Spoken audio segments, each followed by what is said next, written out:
খুব সুস্বাদু আর মজাদার একটা রেসিপি। এই গরমের সেরা একটা রেসিপি, খুব কম মশলা দিয়ে আর অনেক সুস্বাদু, স্বাস্থ্যকর, পুষ্টিগুণে ভরপুর। আজ আমি আপনাদের সাথে সেরকম একটা রেসিপি শেয়ার করব।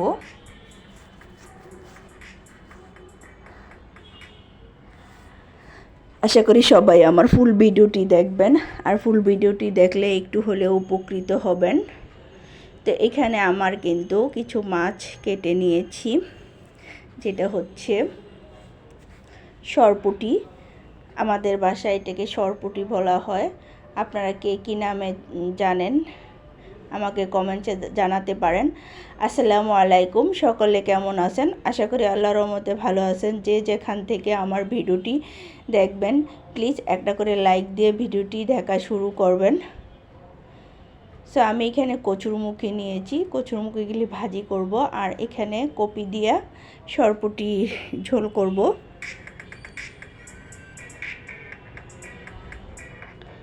তো এখন কিন্তু কপি সিজন নয়, কপি, তাই একটু ভালো করে ভেজে রান্না করতে হয় যাতে খেতে বেশি স্বাদ হয়। তো এই কপিগুলো আসলে খেতে খুব ভালো লাগে।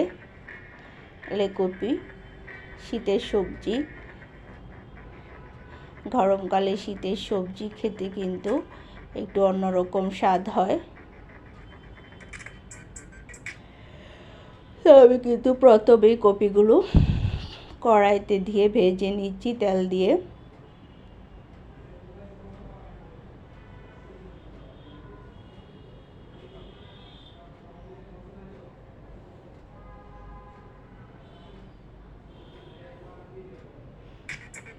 ফার্স্ট টাইম কিন্তু আমি মাছগুলো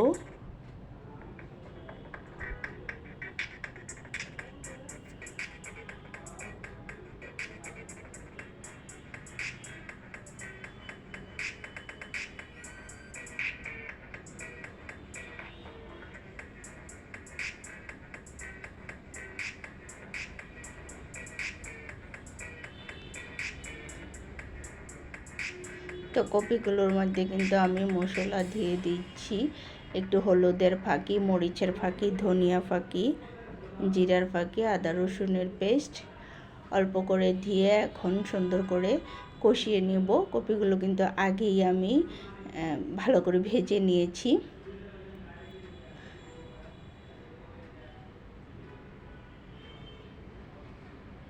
তো আশা করি সকল বন্ধুদের কাছে সবাই আমার ফুল ভিডিওটি দেখবেন।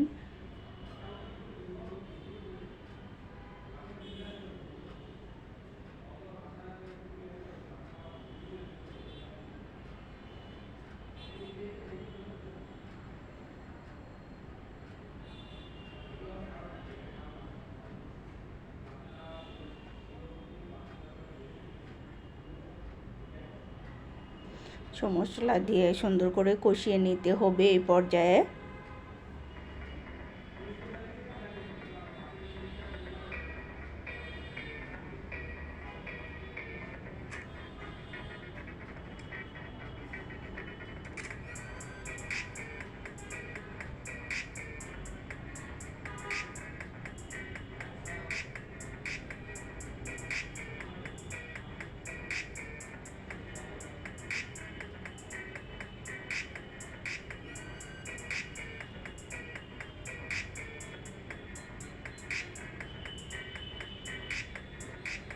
তো আমার কষানো হয়ে গেছে। এরপর আমি পানি দিয়ে ঝোল দিয়ে দিলাম।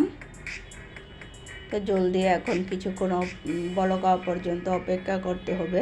আর মাছগুলো কিন্তু আমি আগেই ভেজে নিয়েছি।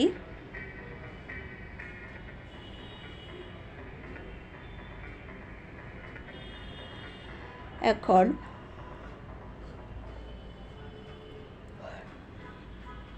ঢেকে দিব কিছুক্ষণের জন্য। কিছুক্ষণ পরে আবার ফিরে আসতেছি বলক চলে আসা পর্যন্ত। তো এখন আমি মাছগুলো দিয়ে দিলাম। মাছগুলো দিয়ে কিছুক্ষণ রান্না করে নিতে হবে।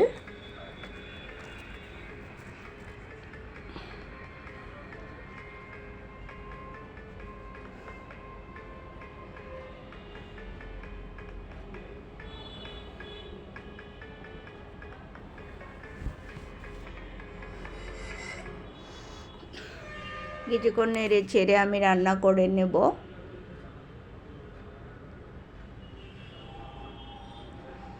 তো আমার কিন্তু তরকারিটা রান্না হয়ে গেছে প্রায়। এখন আমি নামিয়ে নেব এটাকে লবণ দেখে একটু।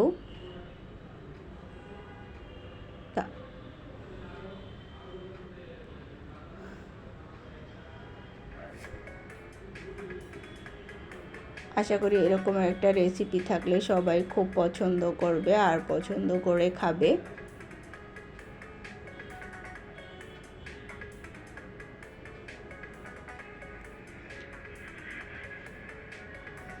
এটা হচ্ছে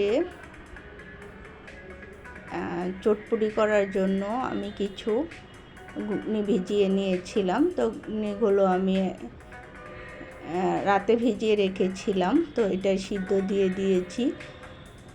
তো ও আর কি, এটা দিয়ে আমি চটপুটি বানাবো বিকেলের নাস্তা হিসাবে। চটপুটি খেতে কিন্তু ভালোই লাগে।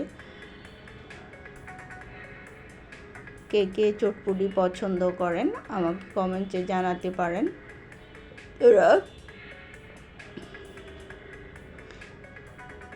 তো ঘুগনিগুলো কিন্তু সিদ্ধ হয়ে গেছে। এখন আমি চটপুটির মশলা দিয়ে দিচ্ছি। মশলা দিয়ে তারপরে নামিয়ে নেব। চটপুটির মশলা একটু জিরার ফাঁকি দিয়ে এখন এটার মধ্যে যে আলু আর ডিমটা সিদ্ধ করেছিলাম সেটা দিয়ে দেব একসাথেই।